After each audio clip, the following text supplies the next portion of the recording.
Sari, serba-serbi are lingkungan. Bersama aku Neta Dan aku Sofia.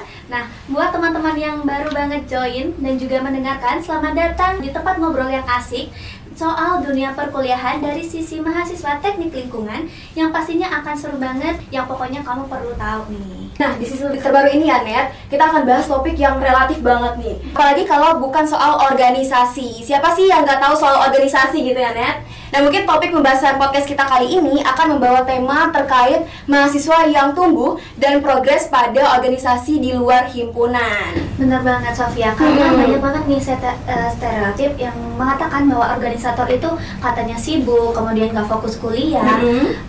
Padahal juga kalau ikut organisasi ini malah justru makin berkembang dan juga menambah pengalaman. Nah, bener banget ini. Nah, kita juga mau ulik-ulik cerita menarik ya dari narasumber-narasumber kita yang dimana mereka ini semuanya adalah mahasiswa teknik lingkungan yang notabene-nya ini adalah teknik. Biasanya sibuk ngelaprak lah, sibuk praktikum lah, tapi mereka masih aktif nih join di organisasi luar himpunan gitu. Nah, narasumber kita di season kali ini nggak cuma satu nih Sofia, tapi banyak banget yang pastinya nanti akan banyak sekali informasi yang pastinya menarik dan juga kita bisa mendapatkan pengalaman dan juga berbagi informasi gitu. Nah, mungkin biar teman-teman nggak penasaran lagi ya, mungkin kita langsung sapa aja nih narasumber-narasumber keren kita kali ini. Ada Mas Arga dari Eksekutif Mahasiswa Universitas Brawijaya, ada Mas Akmal nih dari Society of Renewable Energy Universitas Brawijaya, dan yang terakhir ada Mbak Nasyani dari Badan Eksekutif Mahasiswa Fakultas Teknologi Pertanian Universitas Brawijaya. Mungkin halo, bagaimana nih Mas Mbak, kabarnya baik, aman? Alhamdulillah baik. Oke, aman. Oke, mungkin karena udah siap ya Net, langsung aja ngasih kita tanya nih pertanyaan kita yang paling menarik banget nih. Sebelum jauh pertanyaan mengenai organisasi, mungkin kita boleh tanya dulu kali ya, kesibukan Mas Mbak yang ada di depan sini itu seperti apa? Mungkin dari Mas Arga, kesibukannya di Eksekutif Mahasiswa seperti apa? Oke, makasih ya atas pertanyaannya. Jadi memang mungkin aku juga izin perkenalkan diri aku. Nama aku Rabani Arga Darendra. Aku dari TL12. Hari ini aku berproses di Eksekutif Mahasiswa Universitas Brawijaya yang kemudian diamanahkan untuk menjadi Menteri dari Lingkungan Hidup. Oke, Menteri Lingkungan Hidup ya. Kalau untuk kesibukannya sendiri, atau ada program kerja yang lagi ongoing gitu Mas? Oh, pastinya ada. Kalau untuk program kerja pastinya. Oke, ada ya. Kalau Mas Akmal nih Mas, kesibukannya gimana nih? Aku izin perkenalan dulu, nama aku Akmal Kautsar Zudi, aku dari TL12. Di sini sekarang di SRE aku diamanahi sebagai Director of Human Research Department, yang dimana itu mengurus tentang internalisasi dari SREUB sendiri. Jadi untuk kesibukannya kurang lebih berhubungan dengan internalisasi yang ada di SRE seperti itu. Oke, kalau dari Mbak Nasya nih, kesibukan saat ini? Oke, sebelumnya sama juga perkenalkan, nama aku Ruth Sonia Natasha Tasalib, bisa dipanggil Nasya. Di tahun ini aku dari Teknik Lingkungan 22. Tahun ini aku diamanahkan menjadi Wakil Presiden dari Badan Eksekutif Mahasiswa 2025 dari FTP. Mungkin kesibukannya memang berlandaskan dari hal itu, memperjuangkan juga dari regenerasi BEM selanjutnya dan juga mempersiapkan program kerja setiap kementerian pastinya. Wah, berarti terdengar sibuk ya Net. Mungkin aku juga penasaran dan mungkin teman-teman pengen tahu lebih lanjut gitu ya tentang BEM, EM sama SRE. Mungkin bisa kita tanya-tanya kali ya, bedanya BEM sama EM itu apa sih? Terus kalau SRE itu sama nggak sih Mas kayak BEM atau EM? Gimana nih dari Mas Arga? Kalau EM itu apa sih Mas?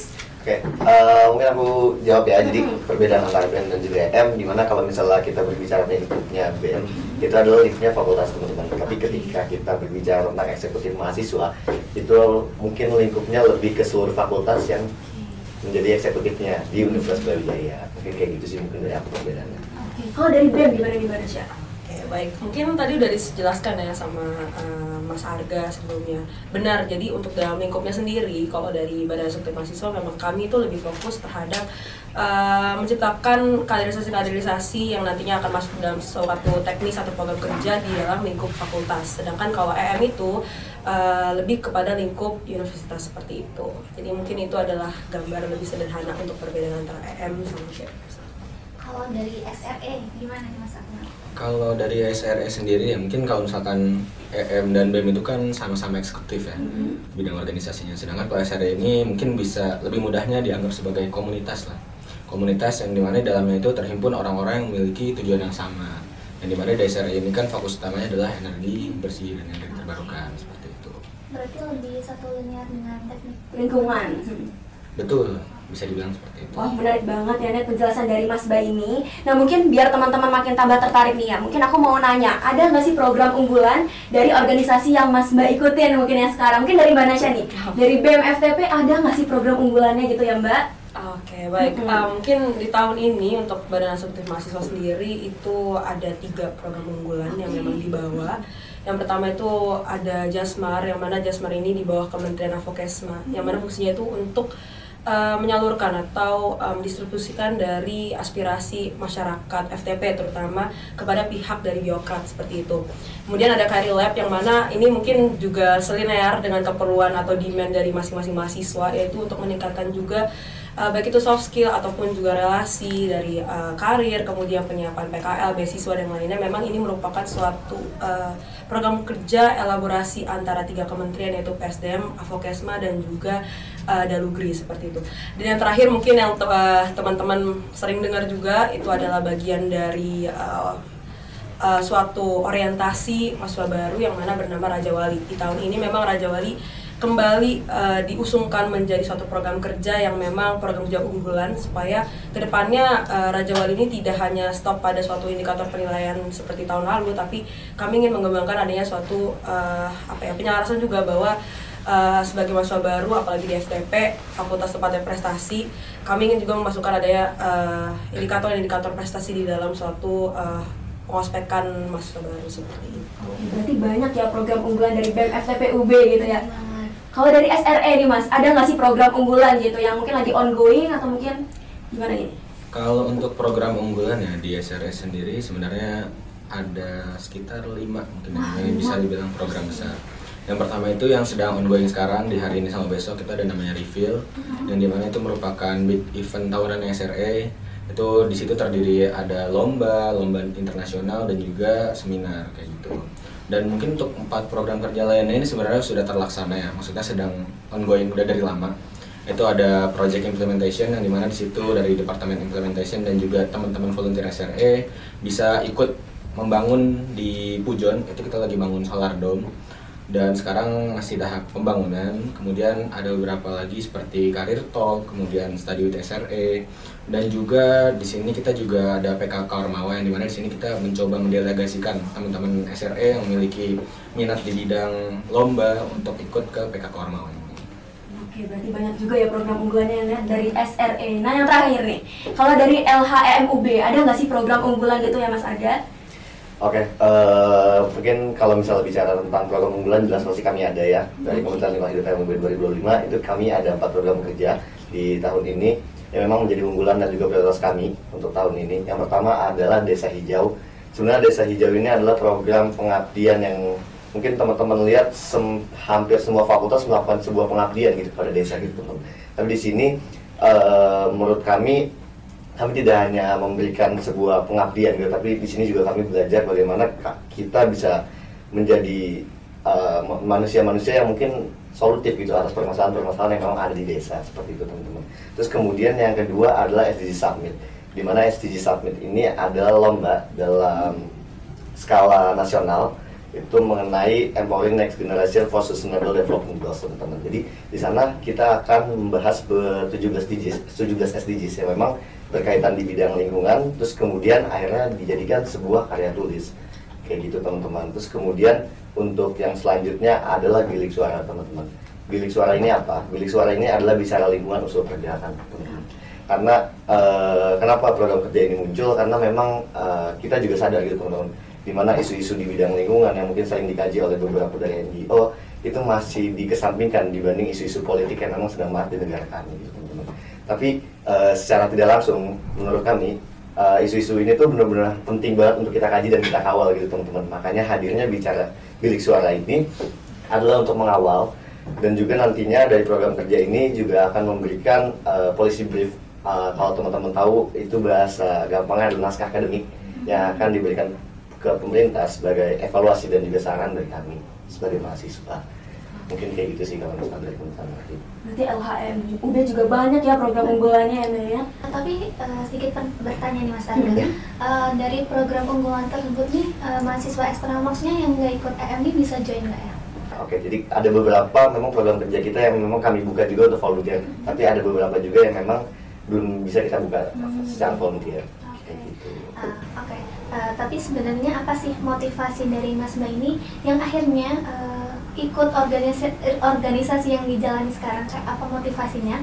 Kemudian yang kita tahu juga organisasi yang diikuti ini dia lebih heterogen gitu ya. Maksudnya nggak cuma dari TL aja gitu. Mungkin bisa Mas Akmal dulu yang menjawab, Mas, motivasi yang diikuti untuk mengikuti organisasi sekarang. Oke, untuk motivasinya sebenarnya yang paling penting menurutku itu teman-teman harus punya satu tujuan jelas sih. Kenapa teman-teman mau terlingkup di organisasi yang teman-teman tuju seperti itu? Karena dengan atas dasar tujuan yang jelas ya teman-teman, di saat nantinya capek di tengah-tengah organisasi berjalan, ya teman-teman masih punya dasar tujuan tersebut buat bertahan di organisasi tersebut. Kayak gitu sih. Dan kenapa aku milih SRE, karena memang dari semenjak semester 2 akhir aku memang memiliki tujuan gitu. Aku pengen berkecimpung di dunia energi bersih terbarukan, dan dari situlah aku bermula masuk ke SRE dari start dan sampai sekarang. Kalau dari Mbak Nasya? Oke, kalau dari aku sendiri sebenarnya landasan ini yang aku bawa di dalam nama kabinetku sekarang yaitu Ukir Prakarsa, yang mana secara lebih sederhana aja mengukir dan juga prakarsa itu adalah niat gitu. Jadi balik lagi seperti yang tadi sudah disebutkan juga sama Mas Akmal terkait ketika mengikuti suatu organisasi atau mengikuti suatu lembaga atau mengikuti suatu kegiatan, pasti berawal itu dari niat terlebih dahulu. Dan melihat juga dari latar belakang aku sendiri, dari zaman mahasiswa baru semester 1 aku tuh udah berkecimpung juga di Badan Eksekutif Mahasiswa di FTP, dan dari sana aku melihat bahwa diri aku di situ bisa berkembang. Kemudian juga ada beberapa hal yang memang sudah menjadi planning ataupun rencanaku ke depan seperti itu. Jadi untuk mengambil mungkin sekarang jabatan ataupun juga mengambil BEM FTP sebagai pilihan kembali, itu udah aku mantapkan dengan niat di awal aku join ke BEM FTP seperti itu. Oke, kalau dari Mas Arga sendiri? Untuk motivasi aku sendiri memilih EM sebagai rumah tempat tinggal aku sendiri untuk berproses di tahun ini, mungkin aku sedikit cerita juga kali ya, karena memang sebelumnya waktu pas dari aku mahasiswa baru teman-teman, itu aku udah hampir mencoba seluruh organisasi yang ada dalam lingkupku. Dimulai aku pertama dari ISIP di tahun 2022 teman-teman, itu aku belajar bagaimana organisasi di sana, bagaimana lingkungan di sana, terus kemudian akhirnya aku masuk ke bagian legislatif dari KNTL di Dewan Perwakilan, terus kemudian akhirnya aku sampai di titik hari ini teman-teman, di titik sekarang itu aku bermain di EM. Motivasi aku untuk kesana adalah mungkin bukannya aku menyindir BEM atau gimana, tapi teman-teman BEM itu belum ada sekup dari Kementerian Lingkungan Hidup teman-teman. Jadi memang di BEM FTP itu setauku ya, mas saya itu masih sosial masyarakat teman-teman. Jadi mungkin karena bidangku ini adalah anak teknik lingkungan, jadi aku rasa memang lebih pas dan lebih cocoknya aja gitu loh ketika memang aku berkecimpung di dalam Kementerian Lingkungan Hidup yang memang bidang aku. Mungkin kalau misalnya dari aku motivasinya kayak gitu teman-teman. Oke, kalau misalnya ditanya nih, kan kalau misalnya join organisasi di luar himpunan ini kan banyak ya mahasiswanya yang Mas Bar, banyak yang dari luar TL juga ya. Nah kira-kira tuh pernah nggak sih ngerasa sulit untuk beradaptasi atau mungkin pernah mengalami struggling gitu ya ketika menjalani dari organisasi yang Mas Bar jalanin gitu? Mungkin dari Mbak Nasya nih, kira-kira sulit nggak sih Mbak untuk beradaptasi gitu? Aku bisa bilang jelas sulit sebenarnya, karena memang dari latar belakang aku sendiri, mungkin pembawaanku di luar baik itu ketika aku menjalankan tugas ataupun ketika aku bersosialisasi itu agak sedikit berbeda seperti itu. Pasti kita pernah ngalamin yang rasanya kita ke-drain gitu energi kita, tapi segala sesuatu harus tetap berjalan seperti itu. Nah dari hal itulah yang awalnya mungkin aku kira itu sebagai suatu pressure pressure dari kehidupan sosial ya antar manusia, tapi makin lama aku makin terbiasa dan makin enjoy untuk mencari jalan tengah ataupun cari celah di mana supaya aku bisa beradaptasi dengan orang banyak seperti itu. Karena notabene-nya setiap organisasi namanya juga organisasi, suatu organ kan. Jadi pasti terlibat beberapa elemen di dalamnya. Jadi mau tidak mau akan berurusan dengan manusia lain seperti itu. Jadi ya itu pembiasaan dan juga penyadaran bahwa yang tadi dibenarkan juga dibilang sama Mas Arga dan juga Mas Akmal, yaitu adalah awalnya tujuan dulu dan juga niat kenapa mau ikut organisasi tersebut. Kalau dari Mas Akmal nih? Jujur kalau ditanya struggle ya, struggle pasti ada. Dan justru menurutku struggle ini jadi pemantik lah buat teman-teman bisa berkembang lebih di organisasi yang teman-teman pilih kayak gitu. Karena struggle ini kan biasanya bikin kita ngerasa nggak nyaman ya. Iya. Untuk mencapai titik kenyamanan ya mau nggak mau kita harus melawan struggle tersebut. Jadi menurutku itu hal yang wajar. Dan aku yakin teman-teman semua, apalagi teman-teman TL ya yang udah pernah sospro, udah pernah ikut proker-proker di KMTL ya pasti udah lebih terbiasa lah untuk menghadapi struggle yang kayak gitu. Oke, berarti harus berani keluar dari zona nyaman ya Mas. Oke, kalau Mas Arga sendiri nih, sulit nggak sih Mas? Apalagi kan kalau eksekutif mahasiswa kan luas banget ya. Oke, mungkin kalau misalnya untuk struggling, benar yang dikatakan oleh Mbak Nasya dan juga Mas Akmal, pasti ada ya. Karena setiap tempat kita berproses itu pasti memiliki kulturnya masing-masing gitu teman-teman. Jadi mungkin di TL punya kulturnya juga, di EM juga punya kulturnya juga. Jadi memang kalau misalnya bicara adaptasi, pasti ada di sana adaptasi. Cuman memang itu malah menjadi pendongkrak semangat kita untuk beradaptasi di luar menurutku. Karena dengan kita bisa beradaptasi dengan banyak orang segala macam, terus kita juga bisa berkomunikasi dengan baik dengan orang-orang baru segala macam, menurutku itu menjadi pendorong kita untuk kita belajar bagaimana di dunia pekerjaan nanti setelah kita kuliah, teman-teman. Mungkin kayak gitu sih contohnya.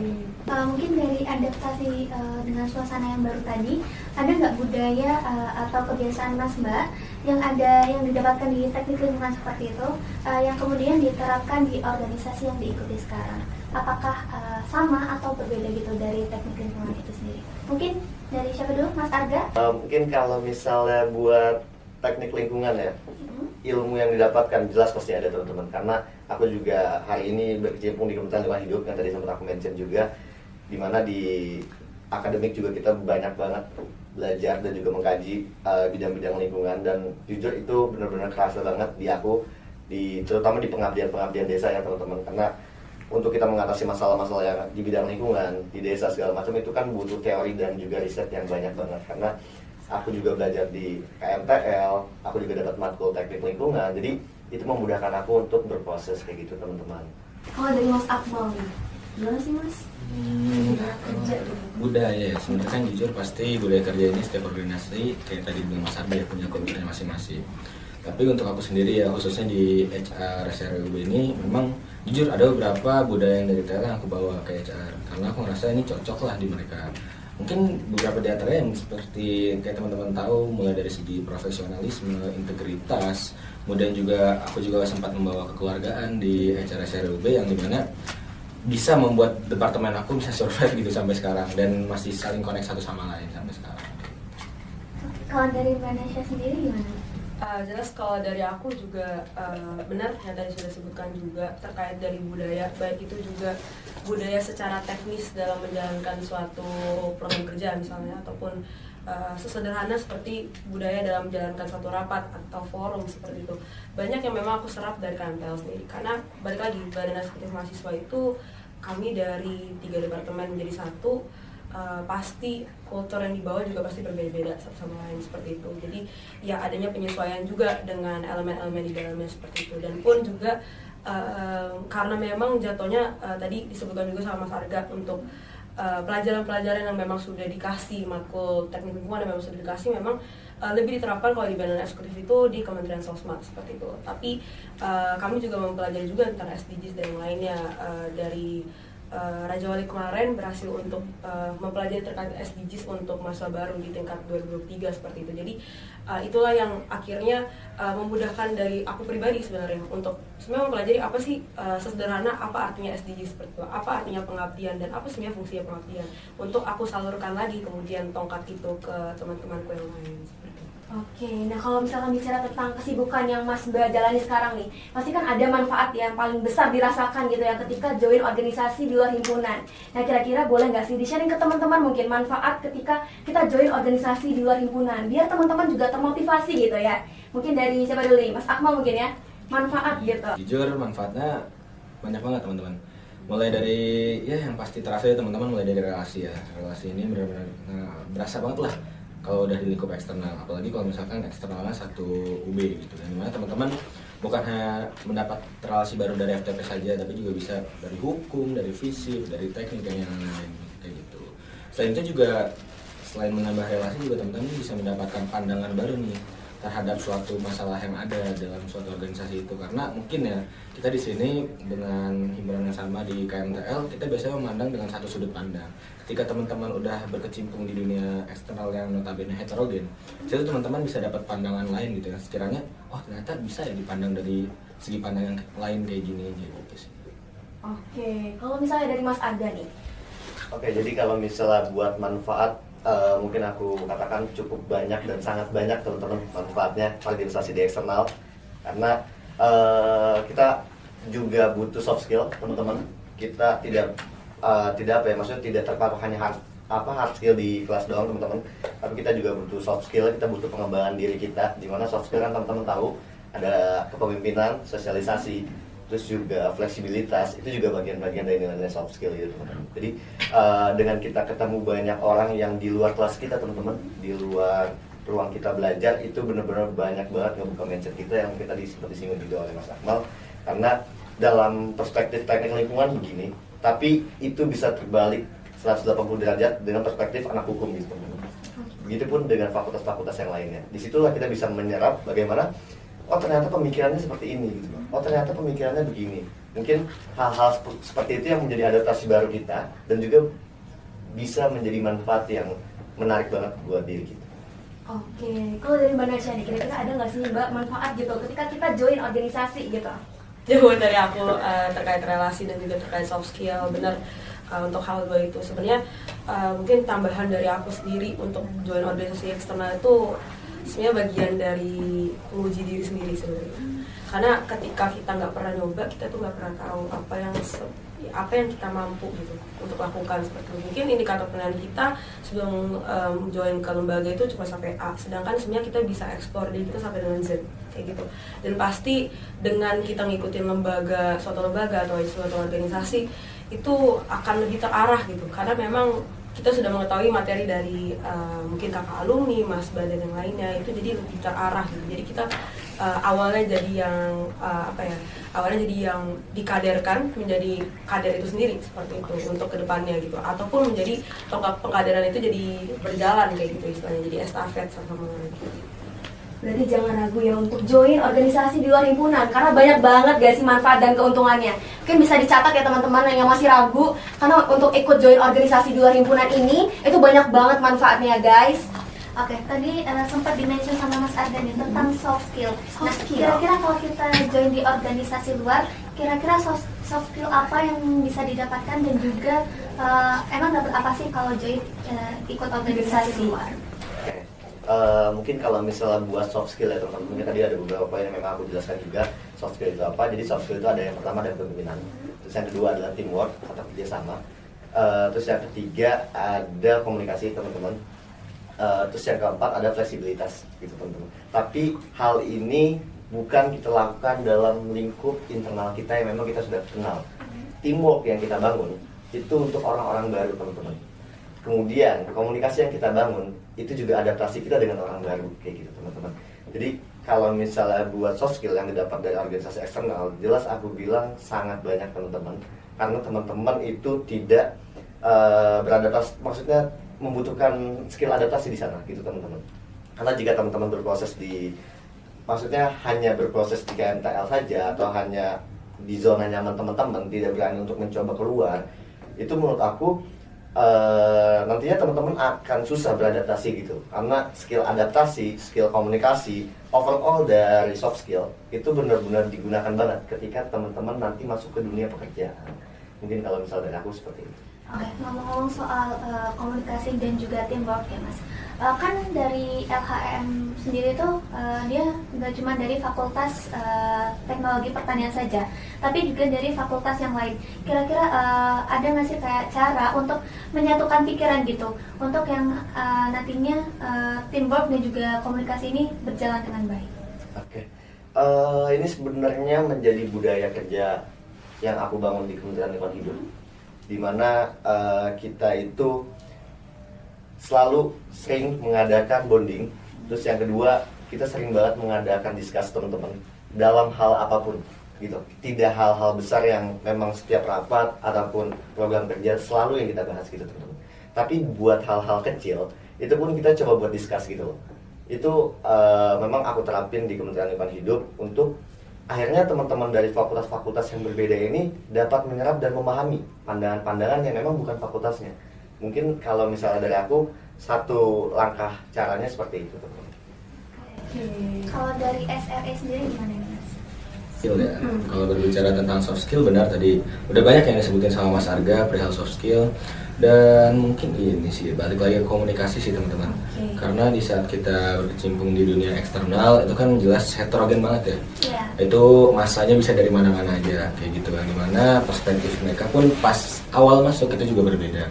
Kalau biasanya aku terapin ya balik lagi di saat aku sedang berkumpul dengan teman-teman HR ya, misal itu aku biasanya tarik ulur lagi, kalian misal mau bikin agenda kayak gini, mau bikin project kayak gini, kita samain dulu persepsi awalnya tuh kayak gimana, kalian bikin project ini tujuannya untuk apa, kayak gitu. Di saat kita sudah memiliki tujuan yang sama setelah brainstorm di awal, kan otomatis pandangan kita udah sama nih, dari situ komunikasinya bakal lebih lancar, betul kayak gitu. Dan juga saling memahami sih, karena jadwal di masing-masing fakultas itu jelas berbeda banget. Jadi di sini juga selain komunikasi, menurutku manajemen waktu, manajemen emosi itu juga sangat penting banget ya untuk teman-teman pegang gitu ketika nanti di eksternal.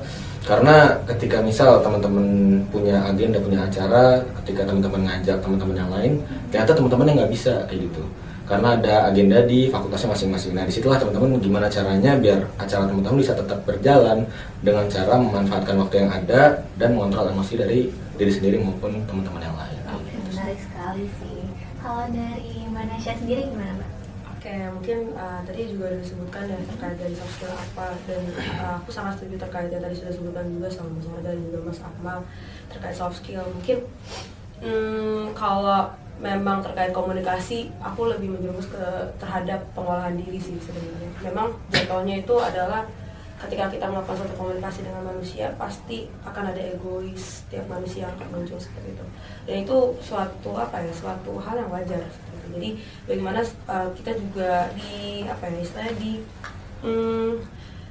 sembari berjalan juga dengan pengolahan diri yang baik seperti itu. Dan pun dari penerapan di Badan Eksekutif Mahasiswa sendiri itu kami juga berlandaskan pada demand driven, yang mana nantinya kami itu berjalan berdasarkan kebutuhan mahasiswa. Dan menurut kami itu merupakan suatu hal yang memang realistis dan juga ideal juga dilakukan di FTP, terutama di kondisi sekarang seperti itu. Karena memang melihat juga di bawah BEM kami juga menaungi beberapa himpunan, di bawah himpunan juga ada LKM juga ada LSO, jadi banyak, ada 15 sampai dengan 16 lembaga seperti itu.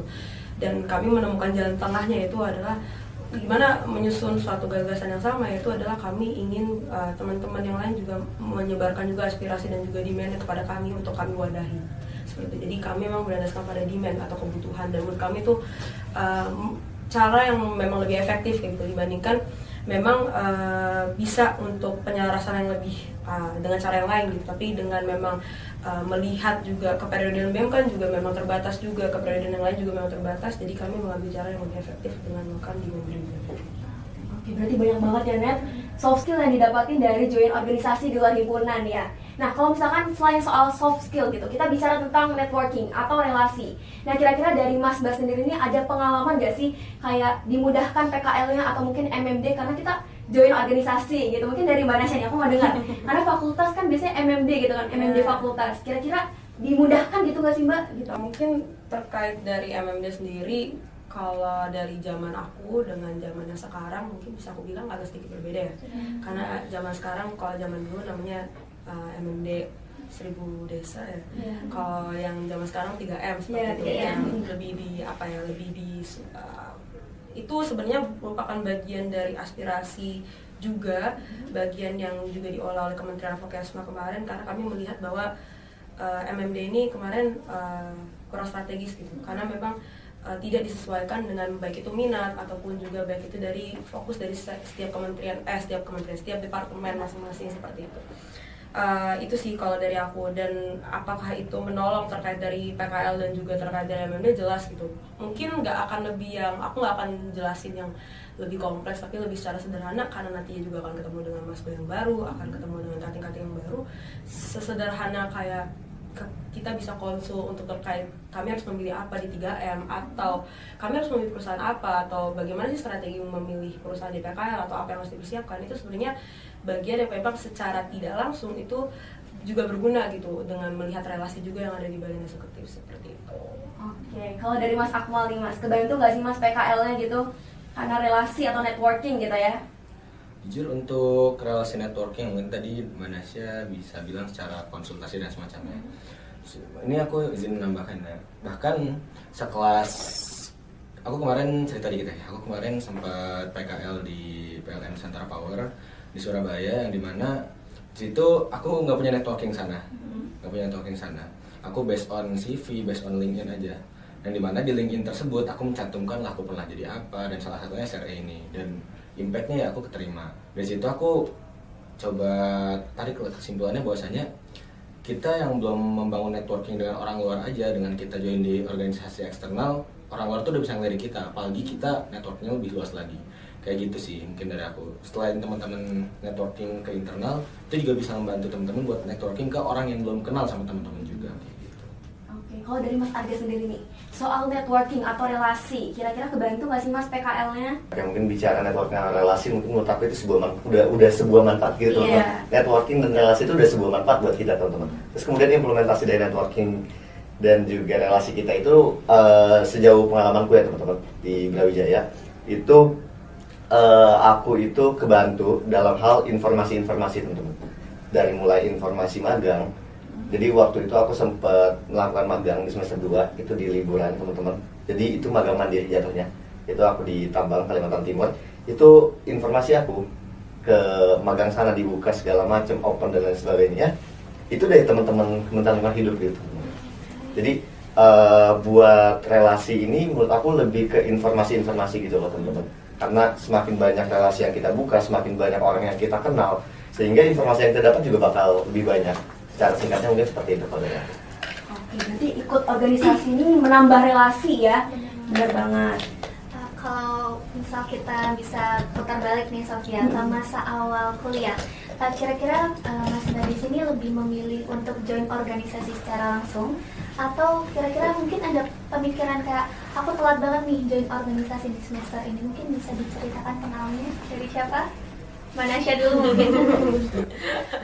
Oke, kalau dari aku sendiri sebenarnya aku mengalami suatu struggle juga waktu menjadi mahasiswa baru semester 1 yang mana aku mengambil terlalu banyak sebenarnya.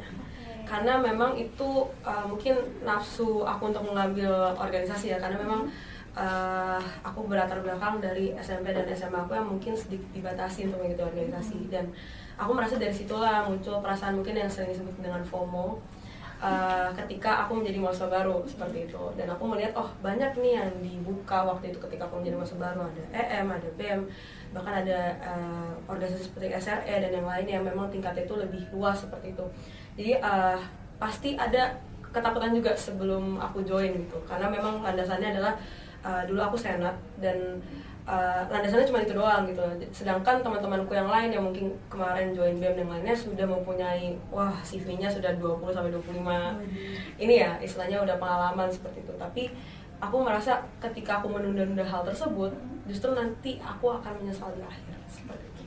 Jadi itulah yang menjadi istilahnya kalau bagi aku subjektif, itu yang menjadi suatu landasan aku kenapa akhirnya aku memilih banyak. Mungkin karena memang ini juga balik lagi aku juga sedikit menasihati juga ke teman-teman yang akan join organisasi, kalau bisa memang di-maintain gitu dari semester 1 seperti apa, semester 2 seperti apa, semester 3 seperti apa. Karena memang mungkin terlihat bagus di luar aku join banyak, tapi apakah terlihat bagus di dalam sebagai diri aku sendiri, benefit untuk diri aku sendiri, itu mungkin memang akan ada struggle sendiri seperti itu. Jadi bisalah pilih dan pilih bagaimana menentukan kapan harus siap organisasi dan enggak.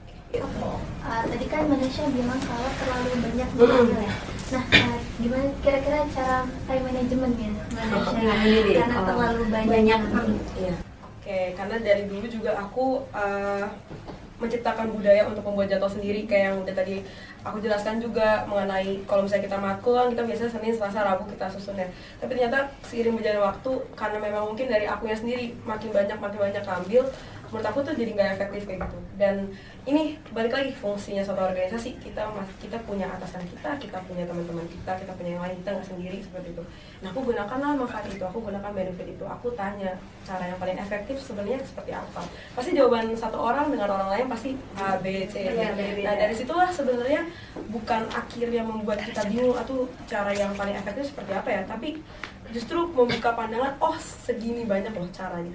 Masa dari segini banyak caranya aku nggak bisa ngelakuin salah kayak gitu. Jadi akhirnya aku mencoba mengubahnya dengan sekarang lebih kepada kalau dulu aku buat jadwal, sekarang tuh aku menggunakan sebenarnya orang-orang terdekat tuh untuk saling mengingatkan juga seperti kayak gitu. Karena emang di BEM juga sendiri kita mau menciptakan ada kekeluargaan juga di dalam kan. Jadi kita ada yang bukan program kerja sih, sebenarnya operasional, kita kayak memberikan semangat. Terus kita juga di antara BPH kita juga mengingatkan kalau bisa ada kegiatan-kegiatan lain gitu. Kalau dari Mas Akmal nih Mas. Nah jujur, aku berangkat dari coba-coba juga ya. Kita bertiga coba-coba sebenarnya dulu di IC BMFTP karena itu yang paling pertama buka ya, dan keterima semua. Sekarang jadi di sini semua. Jadi coba-coba itu nggak salah teman-teman, nggak ada yang salah, jangan takut buat mencoba. Dan ketika teman-teman mencoba terus nggak berhasil, gagal, jangan takut juga buat mencoba lagi di tahun selanjutnya, karena lebih baik terlambat daripada nggak sama sekali. Kalau misalkan teman-teman punya satu tujuan yang jelas kayak gitu, karena tujuan teman-teman ya pasti like diperjuangkan kan, kayak gitu sih kalau dari aku. Kalau dari Mas Arga sendiri bagaimana? Oke, mungkin terkait terlambat atau tidak yang masuk organisasi, mungkin menurut aku tidak ada kata terlambat teman-teman untuk mencoba suatu hal yang baru. Kenapa? Karena kegagalan sebuah proses itu adalah jalan dan juga roadmap menuju sebuah keberhasilan teman-teman. Jadi ketika teman-teman selalu mengeluh bagaimana kok ini telat ya, kok ini aku telat daftar, aku kayaknya belum siap deh buat daftar segala macam gitu teman-teman. Percayalah bahwasannya tantangan-tantangan yang teman-teman hadapi, tantangan-tantangan yang teman-teman pikirin selama ini itu akan menjadi kekuatan teman-teman ketika teman-teman berani untuk melawan itu teman-teman. Jadi mungkin kalau misal dari aku kayak gitu. Kira-kira dari pengalaman di organisasi yang sekarang sedang dijalani, adakah pengalaman yang paling berkesan dan juga bermakna dari Mas Baim?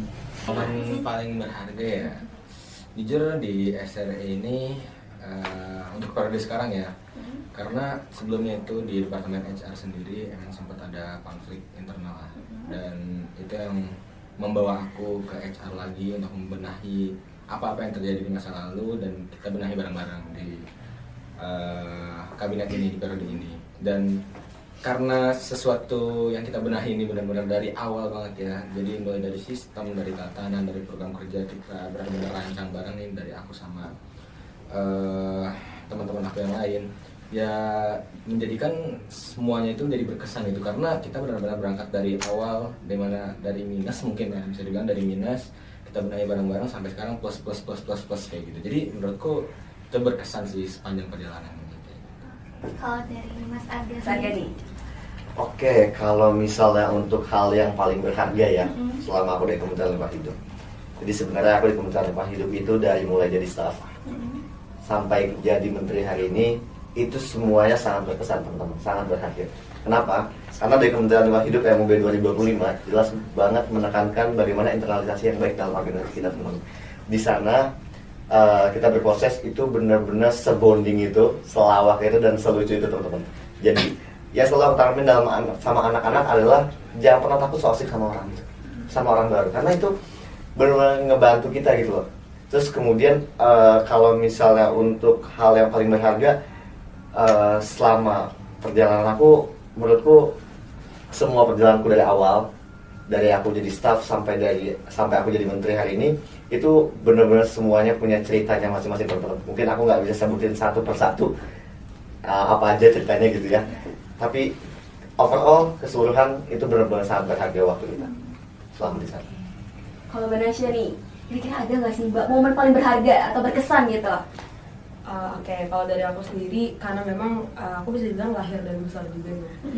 Sebenarnya aku nggak ini jadi melo dikit ya. Gak apa-apa. Aku nggak kepikiran untuk mengembang jabatan ini gitu.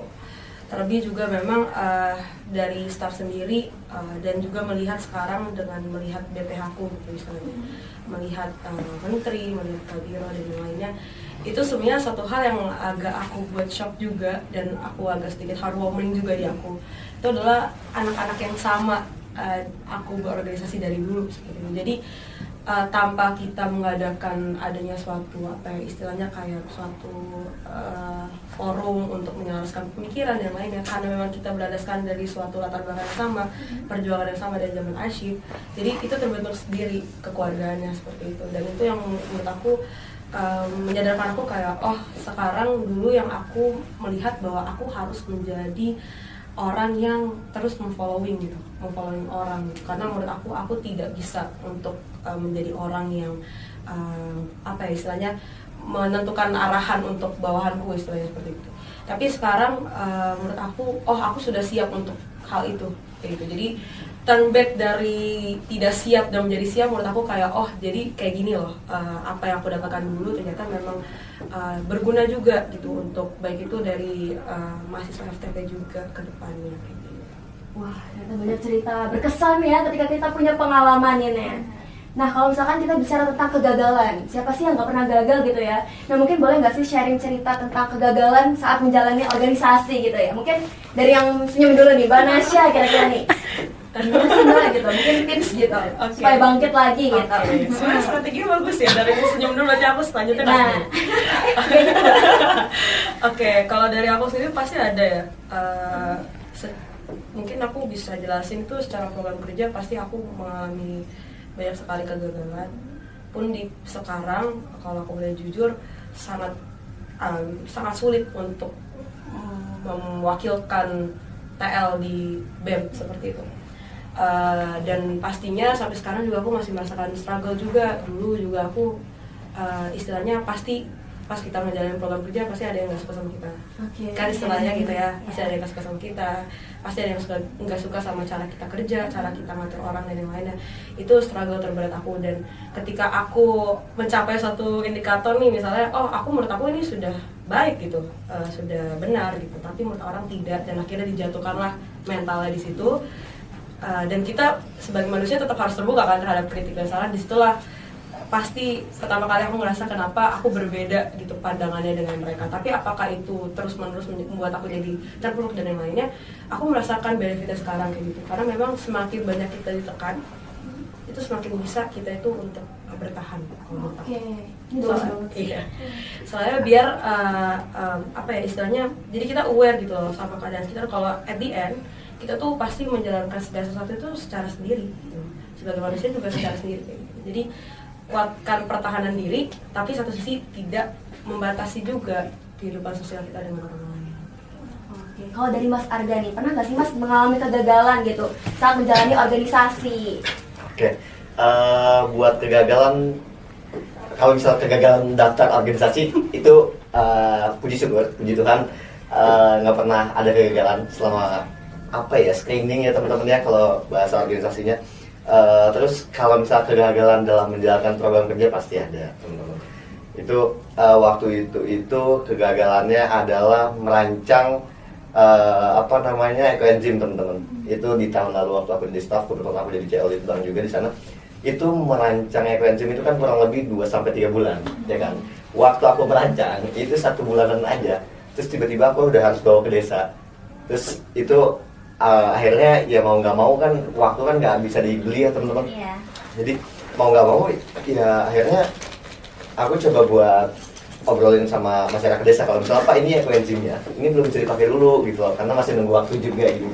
Ya aku diketawain dari sana sama masyarakat desa di sana. Tapi ya mungkin itu menjadi pengalaman asik juga sih kegagalan itu menurut aku. Tapi gimana sih Mas cara untuk bangkit lagi gitu dari kegagalan itu? Jadi kalau misalnya cara untuk bertahan atas kegagalan ataupun bangkit dari kegagalan teman-teman, itu sebenarnya aku menanamkan quotes dalam diri sendiri. Itu adalah jangan pernah takut untuk gagal, karena gagal adalah proses menuju keberhasilan teman-teman. Oke, nice banget ini.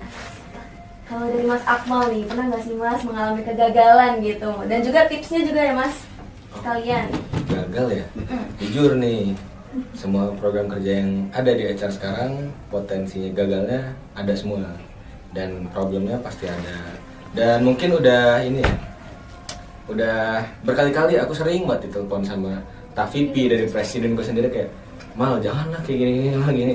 Dari situ aku coba gimana caranya ngumpulin teman-teman aku di sana, baik dari staff, dari manajer. Ketika ada problem, ketika ada potensi gagal yang gede banget ya, di situ aku coba tekenin ke mereka bahwasanya ya ibaratnya gini tuh teman-teman, ibaratnya kesuksesan itu penelitian.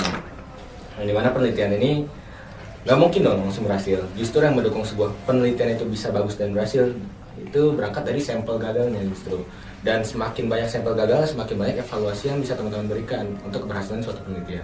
Nah dari situlah aku selalu menanamkan itu ke teman-teman bahwasanya ya udah, proker harus tetap jalan, mau gagal mau nggak gagal, yang penting diusahain dulu kayak gitu. Oke, nah misalnya sebagai penutup nih ya, ada nggak sih pesan yang ingin disampaikan kepada teman-teman? Misalnya mungkin kayak poin penting, apa yang perlu disiapkan, apa yang perlu dikembangkan, atau apa yang perlu dimiliki sih setiap mahasiswa untuk daftar gitu ke organisasi yang Mas Ba ikutin sekarang gitu. Mungkin dari mana sih sendiri? Mungkin pesan yang ingin aku sampaikan ya ke teman-teman semua, siapapun teman-teman di luar sana yang menonton hal ini, terus yang masih bingung juga terkait apakah mau join organisasi atau tidak, seperti itu. Aku cuma bisa kasih suatu statement kata-kata, kalau nggak dicoba kapan lagi. Oke, kalau dari Mas Akmal gimana nih Mas? Pesan yang ingin disampaikan ya, jujur teman-teman yang nonton ini semua bebas berproses dimanapun, jangan terpatok pada standar yang ada di manusia sekitar, jangan terpatok sama hal-hal yang sedang viral aja. Tapi coba teman-teman gali dulu potensi teman-teman di mana, tujuan teman-teman di mana, biar nanti ketika teman-teman udah nyemplung ke organisasi yang teman-teman pilih, teman-teman nggak ngerasa benefitnya tuh nggak ada gitu. Jadi benar-benar pure benefit yang teman-teman dapatkan di organisasi yang teman-teman pilih kayak gitu. Kalau dari Mas Arga nih Mas, apa pesan yang ingin disampaikan gitu kepada teman-teman? Oke, organisasi itu adalah wadah dan juga tempat kita untuk belajar, teman-teman. Dan ada pepatah dan quotes yang mengatakan belajarlah sampai ke negeri Cina, gitu. Itu menjadi bahan aku untuk artinya bukan kayak Cina gitu teman, tapi belajarlah sejauh mungkin, berproseslah sejauh mungkin gitu loh. Coba berani untuk melakukan tindakan keluar dari zona-zona nyaman teman-teman untuk pada akhirnya beradaptasi gitu di zona-zona yang memang bukan zona nyaman teman-teman, kayak gitu mungkin kalau saudara aku. Banget. Nah itu tadi teman-teman, yang penting yang harus dimiliki kalau kita mau berkembang ketika join organisasi. Tadi ada melatih soft skill, kemudian juga melatih komunikasi. Jadi jangan takut untuk join organisasi karena tidak ada kata untuk terlambat join organisasi. Kemudian jangan takut untuk mengambil langkah awal dan juga jangan stuck dan juga jangan takut untuk berkembang di luar. Sofia. Ingat teman-teman bahwa perubahan besar dimulai dari langkah kecil yang konsisten. Terus bertumbuh, terus belajar, dan jangan takut untuk mencoba pastinya. Nah, jadi karena dari Mas Ba kita telah memberikan berbagai informasi yang sangat bermanfaat gitu ya Sofia. Bisa bahkan nih informasi yang tadi yang disampaikan bisa menjadi gambaran bahwa teman-teman ini bisa banget nih untuk mencoba ke organisasi yang ada di luar himpunan. Kemudian bisa dong dari Mas Ba di sini bisa mempromosikan IG gitu ya dari organisasi yang diikuti sekarang. Mungkin dari mana Syah? Ketika teman-teman berniat untuk gabung juga ke Badan Eksekutif Mahasiswa, karena memang sekarang nih lagi oprek staff juga untuk angkatan 23 dan juga angkatan 24, bisa lihat ke IG BMFTP UB. Di situ udah ada informasi banyak banget terkait dari oprek kami dan juga informasi tambahan-tambahan dari teman-teman Fakultas Teknologi Pertanian pastinya untuk mendapatkan tambahan informasi nih terkait akademik, non akademik dan yang lainnya seperti itu. Mau? Oke, mungkin buat teman-teman yang punya tujuan dan minat di energi terbarukan ya, khususnya di lingkup Universitas Brawijaya ini, bisa pantengin aja IG-nya SRE, yaitu sre.ub, dan juga mungkin bisa ngeramaikan ya acara besok nih, last day untuk refill. Monggo kalau teman-teman mau datang dan meramaikan. Kalau dari Mas Arga? Oke, kalau misalnya dari aku, Kementerian Lingkungan Hidup PMUB 2025, buat teman-teman anak teknik lingkungan terutamanya, karena kita satu bidang. Instagramnya adalah LHMUB, dan bentar lagi tanggal 3 Juni besok, tepat di hari Selasa, kami akan melaksanakan seminar nasional Bilik Suara pengawalan isu di bidang lingkungan terkait perubahan iklim. Buat teman-teman yang tertarik banget dengan isu-isu yang lagi marak di bidang lingkungan, boleh langsung join. Nah, atau juga video ini bisa banget di-share ke teman-teman kalian yang mungkin masih ragu ya, atau mungkin masih bingung ya mau ikut organisasi luar himpunan, karena ikut organisasi di luar himpunan ini banyak banget benefitnya loh teman-teman. Jadi jangan takut untuk mencoba. Terima kasih juga kepada Manasya, Mas Akmal, juga Mas Arga telah menyempatkan waktunya telah hadir di podcast hari ini. Semoga kedepannya Manasya, Mas Akmal, juga Mas Arga selalu diberikan kelancaran dan selalu dikelilingi oleh orang-orang yang baik. Ya, terima kasih juga sudah menyempatkan hadir dan berbagi cerita ya kepada teman-teman juga, dan semoga kuliahnya dilancarkan sampai wisuda nantinya. Sukses juga ya di dunia kerja. Mungkin itu aja sih.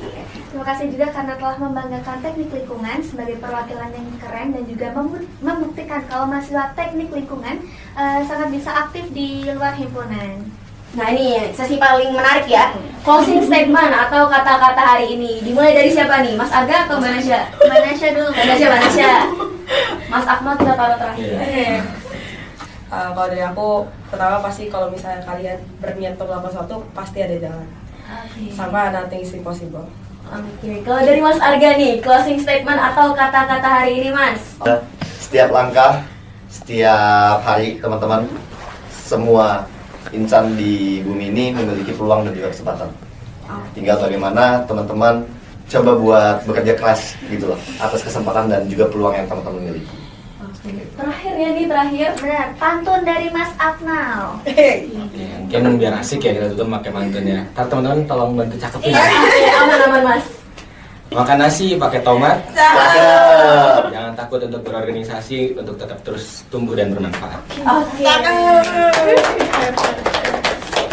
Karena sesi podcast kali ini telah selesai, semoga sesi podcast kali ini memberikan manfaat bagi para pendengar yang ada di rumah, di kos maupun dimanapun itu berada. Terima kasih telah mendengarkan kita sampai akhir, Sofia. Aku Neta. Dan aku Sofia dengan narasumber ada Manasya, Mas Akmal, dan Mas Arga. Pamit undur diri and see you guys on next episode. Dengerin terus karena ngobrol biasa bisa jadi luar biasa gitu ya. Oke, ingat ya teman-teman, yang aktif bukan cuma wifi, tapi kita juga harus aktif di organisasi. And Bye-bye.